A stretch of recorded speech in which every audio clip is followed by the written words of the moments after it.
Om Shanti. Welcome to Masters of Change. Change is the only constant in life. However, it is upon us how we maneuver through changes, which direction we choose to go to, and how we follow the path to our own goals in life. Today we have a very special guest with us, Yogesh from Turkey. He has been practicing Raja Yoga meditation since the age of 8 years. And it has been a very long while with a great experience of practicing meditation in daily life. He has a variety of experiments that he has done in his life and would share them with us today. We would now like to hear from Yogesh. Thank you so much for being on the show with us. We welcome you. Thank you, Priya. My pleasure to be with you. I understand that you've been meditating since the age of 8, but I would still want to understand, how did you really get into it? Yeah, I came to the local BK Centre in the east of London, in a town called Ilford, when I was around 8 years old, with my parents, of course. Okay. And I always used to enjoy just sitting and being quiet anyway. I was a fairly quiet child. Okay. So I would go to the meditation center and just enjoy the vibe, the atmosphere there. And then gradually, as I began to grow, I began to understand the concepts of the knowledge a bit more. So initially, when I would sit in meditation, I would have very deep and profound experiences. Okay. And the adults in the room would be discussing how to deal with waste thoughts or 10 steps in meditation. And for me, this was meaningless because I thought, what's the problem? Yeah. I thought everybody was having deep experiences. So concentration came very easy to me, Okay. especially in those early days. But as I grew up and you get more involved with life and duties, responsibilities, schoolwork, then I began to understand what are waste thoughts and the importance of spiritual knowledge in being able to deal with them. Yeah. So I would say then, for me, meditation became not so much a practice or a technique, Yeah. but rather a lifestyle. Okay.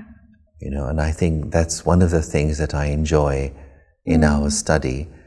It's not just about sitting Yeah. and meditating, but as you go through the day-to-day life, to be in that soul-conscious state, which we may call as meditation, Yeah.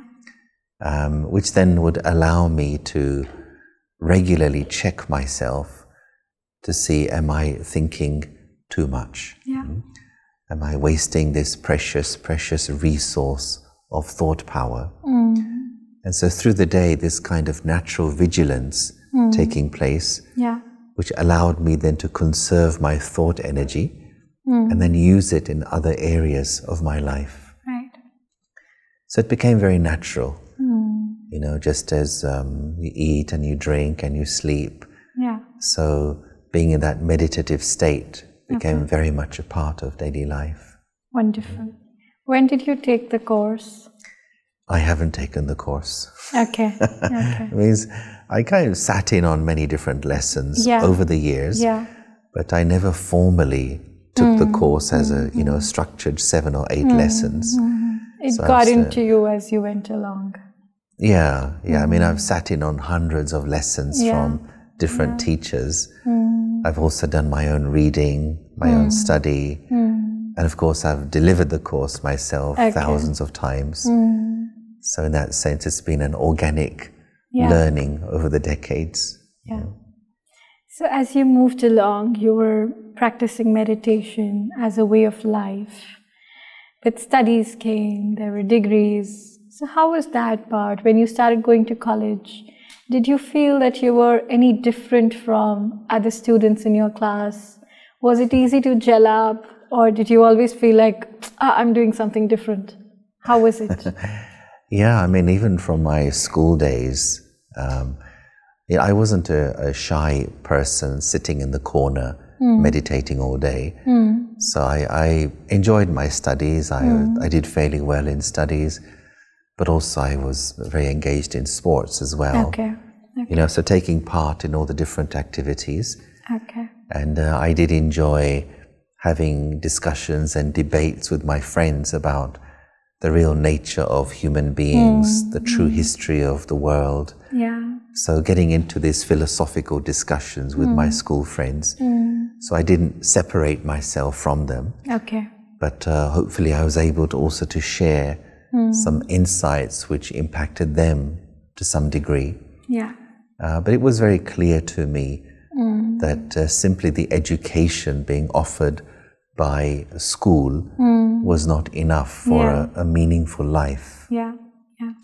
So would it be safe to say that meditation makes you someone who's, away from the crowds, mostly alone, not having too many friends or a big social circle? I think that was a myth. I mean, some people do that, but that's going to extremes. That for me, that would be like an escape from life. Yeah. But I think for me, meditation, and I would add to that spiritual study, prepares you for how to live a meaningful life in which you can make a contribution to the people around you and to the world in general. And perhaps one of the reasons why that can happen is because of spiritual practice or meditation, it teaches you how to take control of your inner world. Yeah. Essentially your thoughts and your emotions. And due to that, as you develop these self-management skills, I think you become a more pleasant person with others. And therefore people, I think, enjoy your company more as well, because you're moving away from blame, criticism and argument into more productive and meaningful friendships and relationships. And great energy always attracts, so that's there. I think the greatest energy in the world, in my view, is happiness. Indeed. And I think people need happiness, not just the kind of external emotional happiness, but the one that comes from deep inside an individual, which we sometimes call as happiness as a feeling, or spiritual happiness, which remains with you even as you pass through adversity. Yeah. So brother, you say that during college, during school, you indulged with other students, you were very active, and you were great with studies. So what made you decide to surrender completely, to take on this path as a full-time role? Yeah. Well, again, it goes back to my school days, if I can pop back to that part of my life. Yeah. I remember once walking to school, and I was about maybe 14 or 15, something like that. And at that time, there was a big famine happening in one country in Africa.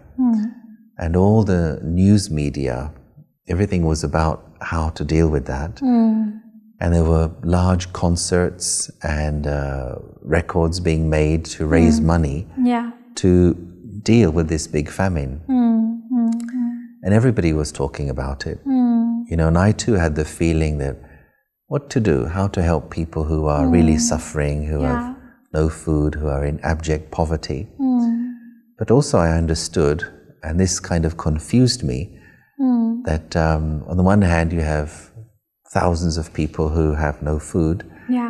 Not so far away, you also have a war going on. And the same scenario is happening all over the world, even today. So it became clear to me fairly quickly that famine or any kind of problem in the world is not a problem, but is a symptom of the problem. And all of those conditions we have in the world are a result of human misbehavior. And misbehavior is rooted in ego, in possessiveness, in anger, selfishness, greed, and so on. And so I realized through the spiritual knowledge that I was studying that if I wish to address the global concerns that we have, I want to use my energies to act upon the roots rather than upon the branches, upon the tree. Right. Rather than dealing with the symptoms, let me go to the very cause. And of course, the first thing I need to do in that is to work on myself. You know, self-change, self-growth. True. In addition to this, then to be part of an education so other people too can learn how to improve themselves in terms of managing anger and fear and ego and so on. And so this was one of the pivotal moments in my life to realize this is how I can live a life of response to the human condition. Wonderful. Yogesh, now if we look at the current situation in Turkey, I'm sure with this series of earthquakes, people's lives have completely changed. What is your view, and how do you see, I mean, you know, the students that you have at the center there, how do you see them coping up with this situation in contrast to other people who are unaware of spirituality or do not know how to practice meditation? Yeah. Well, in terms of spirituality, I think the thing which really helps is having context. You know, to know what is happening and why it's happening. Of course, we have the earthquakes that have happened there, but in other parts of the world also there are many other things going on. There are wars going on, there are street demonstrations, there's gun violence reaching very high levels. There's all kinds of suffering taking place in the world. I think what spiritual knowledge helps us to do is to have context and proper perspective to understand that we are currently passing through what we may describe as a time of settlement in the world.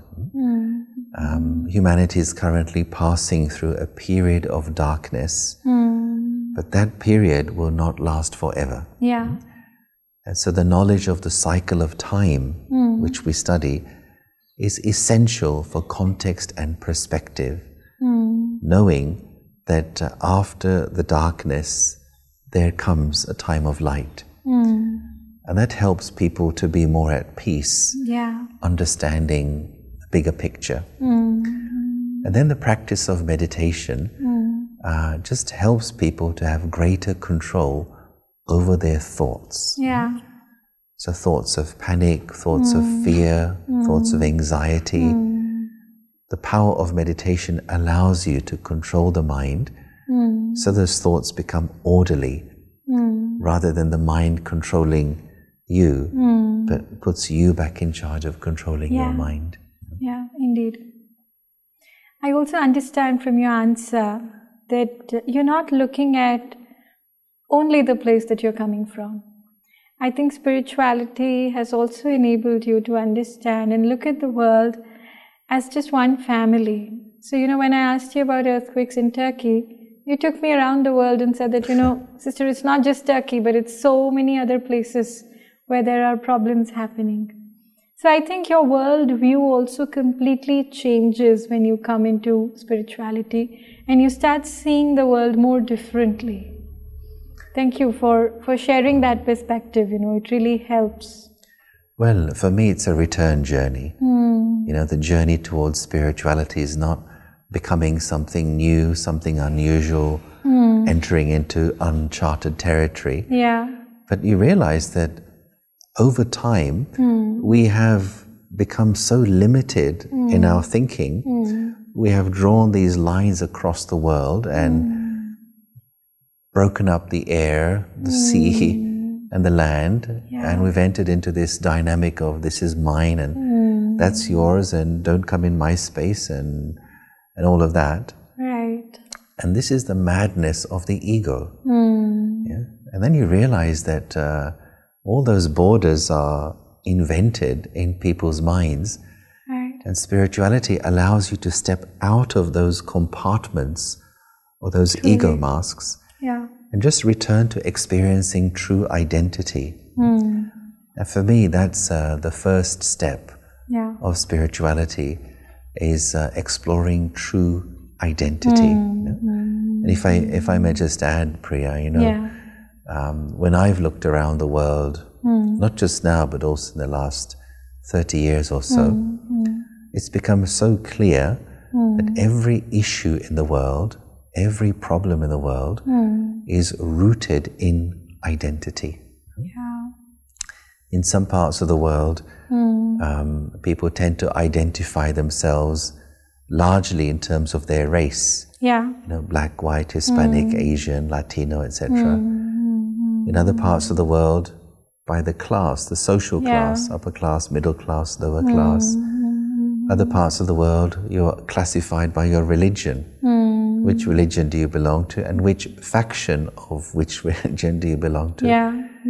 In other parts of the world, it's the caste. Which caste do you belong to, or which tribe do you belong to? Identity is at the very core of the human life experience. And I think what spirituality makes us aware of is the human race is currently passing through a global identity crisis. And for me, that's the beginning of the solution, is answering this question: who am I? How do I see myself? You've really helped me change the way I look at the world. Because, I feel it's just all acquired identity, and we're so absorbed into it that we've forgotten what the reality was. So thank you for, bringing that up. But we see also, when there are disasters like the one we've had now, or just recently I was in Sri Lanka, and I was hearing about the tsunami and what happened after that. Whenever there are natural disasters, the best comes out of us. People send food, clothes, medicine, tents. They don't think, hang on just a minute, what is the religion of those people who are suffering? What passport do they have? What is their skin color? At that moment, we step out of those ego identities and we think people are suffering. So we start cooperating, we start helping as a human family. But the only thing is, after a while, again, our consciousness falls back into ego identities, and then we start seeing each other as, what religion are you? What kind of passport do you have? Which group do you belong to? Spirituality means keeping alive our true eternal identity, which allows us to communicate and collaborate as friends and as a spiritual family. I understand that you've been vested with the task of setting up centers in Oxford and Turkey. How was that experience? Because, venturing into a new place, doing something completely different, when the world is walking south, you're walking north. So, how was that experience? It was great, that knowing that someone is walking north with me. And, for us, we see it as spiritual service or as seva. And it was easy, actually. A lot of cooperation came along. But the important thing that I tried to keep in mind was that I am just an instrument. This is not my job. I'm not an employee of some company. But I'm an instrument, that this task of spiritual service belongs to the big guy, belongs to the divine energy. And what's important for me is I must have courage. I must keep the heart clean. It means to be free from selfishness or ego-based desires, and have determination to see it through. And I would call this as the spiritual business plan for growth, is a clean heart, courage, and determination. And then the universe cooperates. Help comes from unexpected corners. And also important for me to be aware that by being part of this process of doing spiritual service, I need to grow at the same time. So it's not just about setting up centers, but I need to spiritually mature as I am doing this as well. Right. Which I think is something we often forget. I mean, we get so busy doing work or doing service on the outside that goal of inner development just somewhere loses its worth. Yeah, the result of that is then tiredness, exhaustion and burnout. And you feel lost again. And this is why I enjoy... Well pointed, You know, one thing I enjoy very much is this balance of serving the world and serving yourself. You know, they must be together. And even in the meetings we have, like recently we had a global meeting of teachers and instruments, the majority of that meeting is all about the self-change, spiritual growth, and then some part of it is plans, ideas and projects for the future. But the most part is, you know, personal growth. And if that foundation is firm, then the rest will follow fairly easily. Which is very much in contrast with any other worldly organization, because plans, progress, expansion is the target of any meeting, and not so much the progress of the people involved. If you look at how organizations work, and you know, I do some work in the corporate field, it used to be that organizations would talk about plans, projects, logistics, all of that. And then more recently, people have been focusing on relationships between employees, employee and employer, how to fix relations, how to build teams. So they've reached that point of the importance of relationships to make a project work well. But the step they haven't yet reached, which some are beginning to reach, is how to have a good self-relationship. That's right. How can I manage my emotions? How can my relationship with myself be good, so my relationships with others can be good, so that the project can then flourish, be successful. Flourish. And I've learned, in fact, through the course of these episodes, that meditation is, I mean, let's not keep the fancy definitions in view right now, but meditation is just connection with the self. I mean, we try and take out time to be with friends, to be with family, but we hardly ever take out time to be with ourselves. And meditation or spirituality or any kind of practice under this umbrella just keeps you intact, you know, in that place. Okay, this is my time, self-care, or who am I, self-awareness. So that aspect, I think, really comes out through meditation. Just like you've explained, and you know, I mean, I'm just thinking aloud right now. So, wonderful. Yogesh, one thing, you say that you're an instrument. Now, being an instrument makes you feel very light. You're not pressured that, you know, I'm in this new country, I want to set up centers, I want to reach maximum number of people, even though there is no profit motive involved. But still, there is no pressure because you feel like an instrument. Would you help us, I mean, my viewers and me, understand how we can use this idea of being an instrument even in our worldly duties?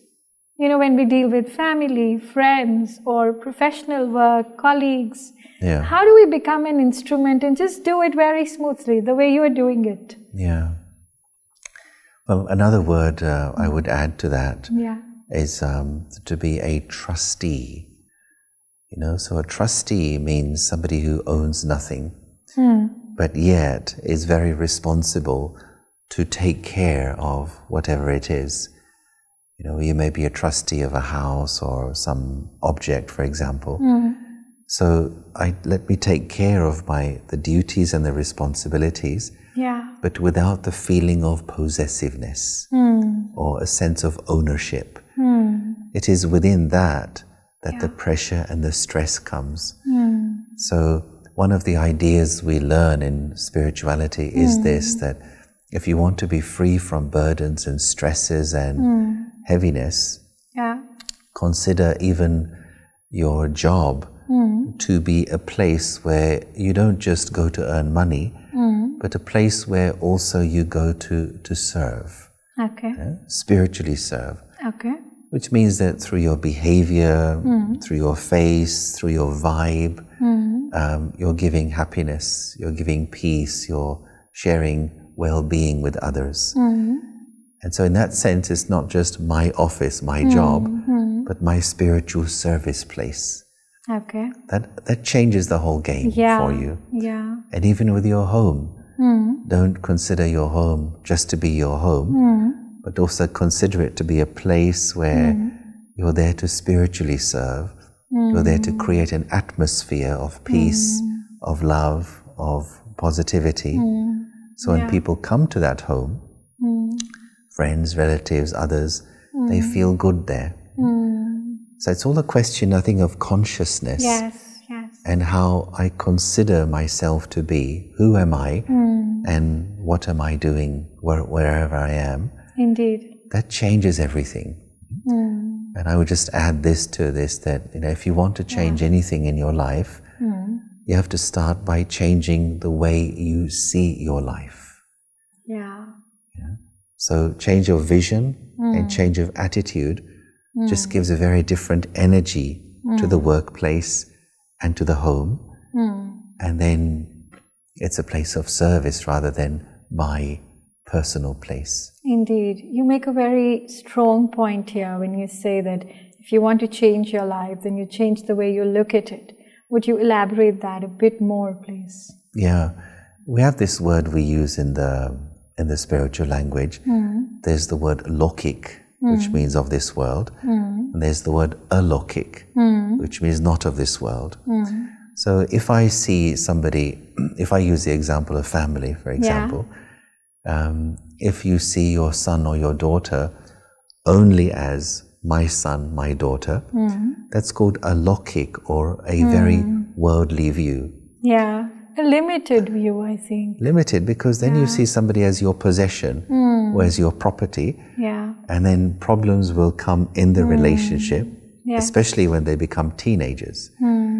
But when you add the spiritual dimension, you are aware that, okay, at this moment we are father and daughter, or father and son, or mother and son or daughter, but additionally we are also spirits. Yeah. We are two souls who are traveling through the journey of life together.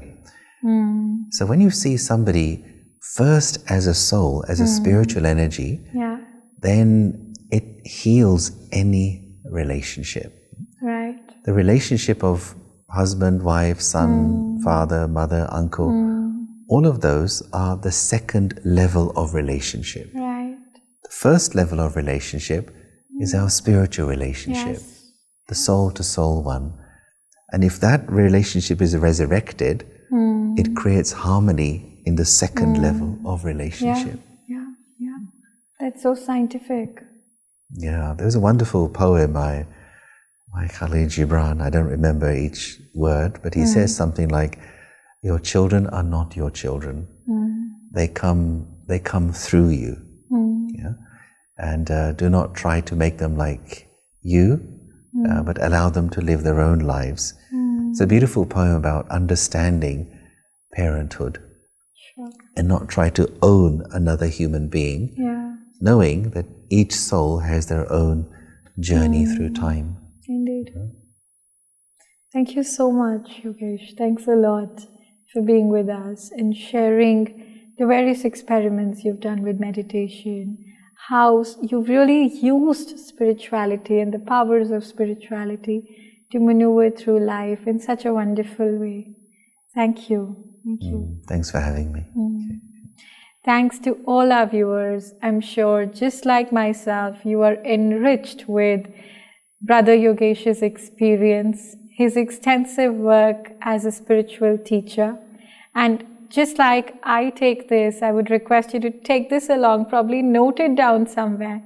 If you want to change your life, You must change the way you look at your life. You must change your attitude towards life. That, I think, is something which is going to stay with me for very long. Thank you for being with us. We hope that you'll be able to imbibe great learnings from this episode. Thank you. Om Shanti.